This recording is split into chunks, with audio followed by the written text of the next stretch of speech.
මීට අවුරුදු දෙකකට ඉස්සෙල්ලා ජනවාරි මාසේ 11 වෙනිදා මේ දේවස්ථානයේ තිබිලා හෑන්ඩ් ග්‍රෙනේඩ් එකක් හොයාගනු ලැබුවා ඒ දේවස්ථානයේ සේවකයන් පිරිසක් විසින්. ඒ හෑන්ඩ් ග්‍රෙනේඩ් එක පිපුරුවා නම් දේවස්ථානයට හානි වෙනවා විතරක් නෙමෙයි දේවස්ථානයට පැමිණෙන මිනිසුන්ට ජීවිත හානියක් හරි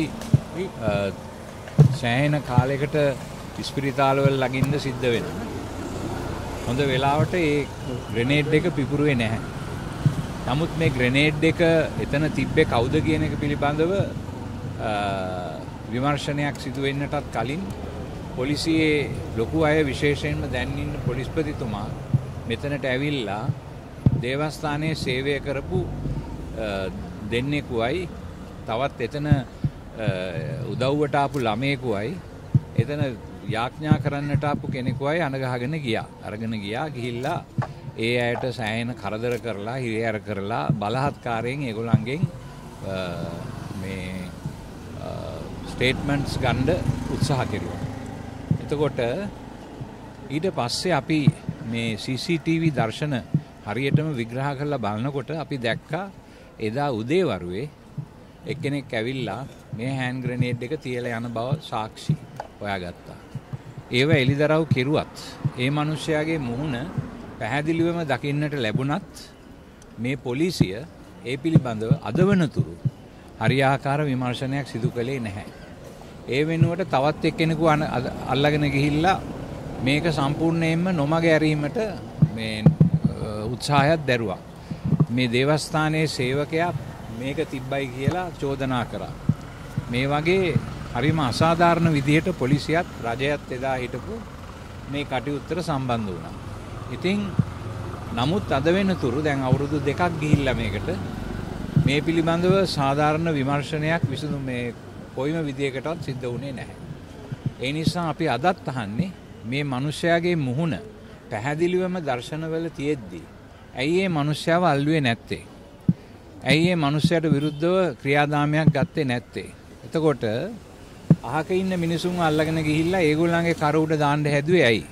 කාවද මේකෙන් හංගන්න හැදුවේ කියන ප්‍රශ්නේ තමයි අපිට තියෙන්නේ අදත්. ඉතින් ඒ නිසා අපි රජයෙන් ඉල්ලා සිටිනවා දැන් ඔය පොලිස්පති ධූරයට රජයේ කැමැත්තෙන් පත්වෙච්ච මිනිස්සයාගෙන් ඉල්ලා සිටිනවා කරුණා කරලා මේ පිළිබඳව හරියාකාර විමර්ශනයක් කරන්න. මේ මිනිස්සයාගේ මුහුණ පැහැදිලිවම අපි දන්නවා. ඒ මුහුණ හොයාගන්න පුළුවන්. කවුද මේ මිනිස්සයා? ඇයි මේ මිනිස්සයා මේ ග්‍රෙනේඩ් එකක් ගෙනල්ලා පල්ලිය ඇතුලේ තිබ්බේ? කාගේ වමනාවටද ඒක කළේ? කියන එක පිළිබඳව සම්පූර්ණ විමර්ශනයක් කරන්න පුළුවන් පොලිසියටත් CID එකටත්. මේ වෙනතුරු එහෙම දෙයක් සිද්ධ වෙලා නැහැ. වැරදිලාත් ඒ බෝම්බේ පිපුරුවා නම් අපේ දේවස්ථානයට විතරක් නෙමෙයි එහි තේවා කරන්නට එන අයටත් සිද්ධ වෙන හානිය ගැන මේ අය කිසිම තැකීමක් දරන්නේ නැහැ කියන එක තමයි එතනින් අපිට පැහැදිලි වෙන්නේ. ඒ නිසා අපි මේ පිළිබඳව අපේ විරෝධය පළ කරන්නට තමයි මෙතන අපේ ජනතාව රැස් වෙලා ඉන්නේ අද මේ තවමත් අපිට විමර්ශනයක් නොලැබීම ගැන අපේ විරෝධය පළ කරනවා. අපි ඉල්ලා සිටින්නේ කරුණා කරලා විනිවිද පෙනෙන ස්වාධීන විමර්ශනයක් කරන්න කවුද මේ හෑන්ඩ් ග්‍රෙනේඩ් එක ගෙනල්ලා මෙතනට දැම්මේ කියන එක පිළිබඳව. එහෙම කළේ ඇයි කියන එක පිළිබඳව හොයලා බලන්න. හොයලා බලලා ඒ වැරදිකාරයන්ට දඬුවම් කරන්න අදත් ඉඩ තියෙනවා. එහෙම කරන්නේ නැතිව මේවා ඔක්කොම අර අද ලංකාවේ සිද්ධ වෙලා තියෙන දේ ඕකනේ මිනිමැරුම් යට ගහනවා. දැන් ලසන්ත වික්‍රමතුංග මහත්මයාගේ මරණය ගැන සාධාරණ විමර්ශනයක් සිදු වෙලා නැහැ. ප්‍රගීත් ටෙක්නැලිගොඩ පිළිබඳව අතුරුදහන් වීම පිළිබඳව කිසිදු විමර්ශනයක් සිද්ධ වෙලා නැහැ. කවුද ඒවා කළේ කියලාවත් දන්නේ නැහැ. ඒ අය නිදැල්ලේ හැසිරෙනවා. ඒ වගේම පාස්කු ප්‍රහාරයට සම්බන්ධ සැබෑ මහමුලකරුවන් කවුද කියන එක හඳුනාගෙන නැහැ.